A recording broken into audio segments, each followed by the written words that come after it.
Hi friends, இந்த video வந்து நம்ம என்ன பார்க்க போகிறோம் அப்படிங்கிறீங்கன்னா, இப்போ வந்து நம்மளோட தளபதி 69 திரைப்படத்தோட ஃபர்ஸ்ட் லுக் போஸ்டர் திரைப்படத்தை பற்றி வந்து இப்போ அஃபிஷியலான நியூஸ் வந்திருக்கு. இந்த ஒரு விஷயம் வந்து ரசிகர் மத்தியில் செம்ம ட்ரெண்டிங் அப்படின்ட்டு இருக்கு. மெயினாக வந்து தளபதி ஃபேன்ஸ் மத்தியில் அப்படின்னு சொல்லலாம். ஸோ நம்ம தளபதி நடிப்பில் லேட்டஸ்ட்டாக வந்த திரைப்படம் தான் கோட்ஸ். இந்த திரைப்படம் வந்து ரசிகர் மத்தியில் ஒரு மாபெரும் வரவேற்பு பெற்று ஒரு வெற்றி திரைப்படமாக அமைஞ்சது அப்படின்னு சொல்லலாம். ஸோ அடுத்தது வந்து நம்ம தளபதி விஜயோட கடைசி திரைப்படமான தளபதி 69 வந்து ஷூட்டிங் வந்து இப்போ வந்து செம்ம விறுவிறுப்பாக போயிட்டுருக்கு அப்படின்னு சொல்லலாம். ஸோ நம்ம தளபதி விஜய் ஏற்கனவே அறிவித்த மாதிரி வந்து நம்மளோட அரசியல் கட்சியை தொடங்கியிருக்காரு. ஸோ தளபதி 69க்கு அப்புறம் வந்து முழு நேரமாக வந்து அரசியலில் மட்டுமே ஈடுபட போகிறாரு அப்படின்ட்டு அவர் அஃபிஷியலாக சொல்லியிருந்தார்.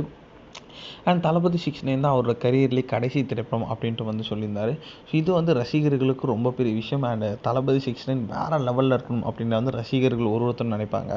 ஸோ இதில் வந்து நம்மளோட பூஜா ஹெக்டே வந்து நடிச்சிட்டு இருக்காங்க அப்படின்னு சொல்லலாம். இப்போ வந்து இந்த திரைப்படம் வந்து சென்னையில் செட் போட்டு ஸோ ரொம்ப விறுவிறுப்பாக தளபதி 69 ஷூட்டிங் வந்து நடைபெற்றுட்டு இருக்கான்.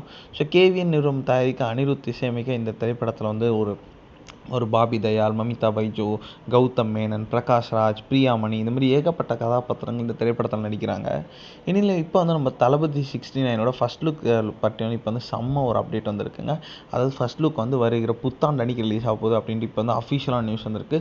ஸோ அதற்கான ஒரு அப்டேட் மாதிரி வந்து கொஞ்ச நாளுக்கு முன்னாடி ஒரு 10-15 நாள் முன்னாடியே வந்து வந்துடும் அப்படின்ட்டும் சொல்லிட்டாங்க.